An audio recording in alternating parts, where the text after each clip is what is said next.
purpose under heaven. A time to be born, a time to die, a time to plant, and a time to reap that which is planted. These are the words from the book of Ecclesiastes, and made popular by the bird song of the 1960s, Turn, Turn, Turn. They are also a reflection of my recent trip to Israel. I went to Israel to celebrate Israel's 70th Independence Day.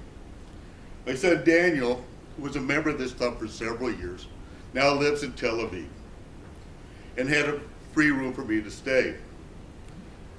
That he is only 2 minutes away from the beach in a bustling city was an extra incentive to visit. I call this trip my nostalgia tour. It's amazing how life just happens. I am at an age, 66, where I appreciate I am past middle age. I wanted to find old friends that I had lost touch with for over 40 years. I recently came to the realization that my one-year study abroad at Hebrew University in Jerusalem in 1971 and 1972 had shaped my life's trajectory. Without that year, I would not be the person I am today. Back in those days, a young man had two options: go to college or be drafted by Uncle Sam. I chose to go to college and ended up at the University of Missouri and Columbia, but I decided to go on the one-year program. I got to Jerusalem in the summer of 1971, my first trip abroad. I was a 19-year-old kid from Peoria, Illinois, and had no idea of what to expect. I was in total culture shock. Being from Peoria made me unprepared for the rest of the world. I was assigned to a room in a new dormitory on Mount Scopus in Jerusalem. Although the campus was part of Hebrew University, it had been in Jordanian territory, the West Bank, until the 1967 war, the Six-Day War in 1967. It never occurred to me that I was making a political statement just by being in the newly reunited Jerusalem. As chance would have it, my dorm floor had Israelis who were studying for their first year in agricultural school. I knew no one in Israel and didn't speak the language. I wasn't comfortable with most of the Americans, many of them who had come from New York and other cosmopolitan cities. The dorm had a common kitchen and lounge area. Let's see if I can figure this out. Oops. Nachum Ishkovitz and Herzl Abidor are in this picture, and my friend Will Hartfelder so much for that. My friend Will Hartfelder, who studied at a Lutheran seminary, was there to learn Hebrew so he could read ancient text.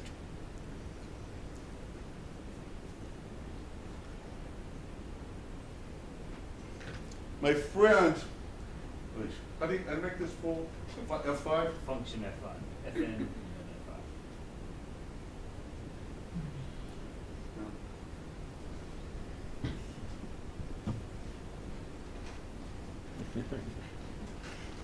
There we go.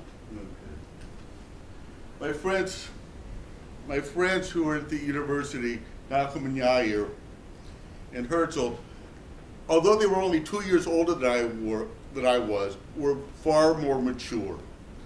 They had been in the Army, they had been officers, they had been in combat situations, although they had not been in the Six-Day War. They were far more serious than the Americans who I had left, who were always either getting drunk or smoking dope.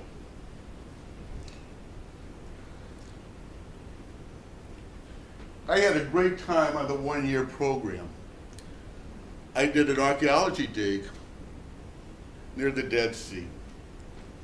I had a girlfriend. I worked out, life was good. I don't remember anything about studying. But I did get a full year of credit when I transferred to the University of Illinois for my junior and senior years. My friends organized a 5-day camel trip, and I was the only American on this trip through the Sinai. I venture to say that no other American on the one-year program had anything near the experience that I had in meeting Israelis and really understanding the country. I went back to America to continue my studies. I really did appreciate how much I had changed.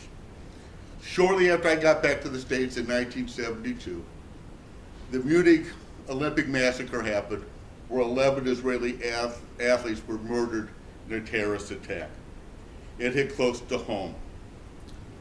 At the beginning of my senior year in college, the Yom Kippur War broke out. I wanted to go back immediately, even though I had no Army training. My friends were there, and I wanted to go. While it is hard to comprehend today, communications between Israel and America were almost impossible. There was no phones, there was no email, there was no Facebook. And the only way to communicate with people was with an aerogram and snail mail. And I see a couple of people nodding that they remember these things. I went back to Israel in 1975, intent on serving in the Army. I worked on a kibbutz and had other experiences. I won the grand prize at a celebration in Jerusalem celebrating America's bicentennial in 1976. It was also the day of Entebbe, where the Israeli army rescued the hostages from the Uganda airport. So everybody was ecstatic in the country, and I was going to be part of that army. Flash forward to today. If Nahum, Herzl, and Yair had not been such close friends, I would not have gone back to Israel in 1975. Herzl told me to join the army when it felt right. He said the time would come when it would become a privilege and not just an obligation. Nahum advised me to stay away from tanks, his branch of the army. Instead, as you can see, I wound up in artillery. If I had not gone back, I would not have served in the army and met my wife Bracha. This is the wedding picture. This is one of the wedding pictures. I left Israel in 1980, and I really did not stay in touch with my friends. Life happens. My army experience had made me unwilling to work for someone else, and that's the reason I own my own business. Feeling nostalgic, I decided on this trip to look up old friends. Although I had visited Israel several times over the last couple of years, this was the first time that I had a yearning to see them. I contacted Will, who is now a Lutheran minister in Columbus, Ohio. Will told me that my friend Yair had been killed by terrorists in 2001 when he was out with his sheep as a shepherd. That left a big hole in me. Yair was the first person I knew to talk about organic farming. In fact, he and his wife Dahlia came and visited the States, and I helped them out. I had forgotten about it, but Dahlia remembered. This is how I remember Yair and Dahlia and their firstborn. This is Dahlia today. She's the mother of 9 and the grandchildren of 17. She lives in a place called Susia, which is in the Judean hills, surrounded by hostile Arab territories. Now, my guide, who I met several years ago, actually knew of Dahlia. Nahum, Herzl, and my son had dinner together in a Tel Aviv suburb. we started doing the math. And it was 46 years ago that we first met. I can't actually believe I'm that old. But then I can't figure out how my kids grew up and I did not. During our dinner, we FaceTime Will.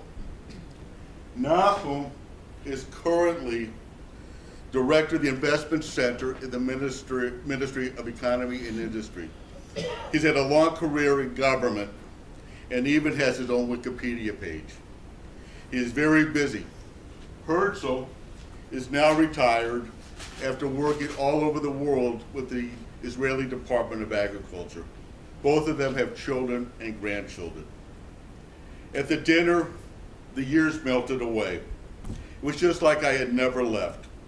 I felt honored that these people are my friends and they remembered me. When I was in Israel, my high school friend Fred came to visit me. Fred, I lost touch with, and Fred recently reached out to me in January and said, told me he had brain cancer. I went up a few days later and again relived old experiences. As many of you know, my wife Bracha passed away from cancer. It's hard to believe that it's been 5 years. It's been close to 5 years now. As Ecclesiastes reminds us, there is a season. To you, my Toastmaster friends and family, I would like to thank you for letting me share my story. I want to leave you with another verse from the Bible and my personal mantra. This is the day the Lord has made. Come and rejoice in it. Mr. Toastmaster.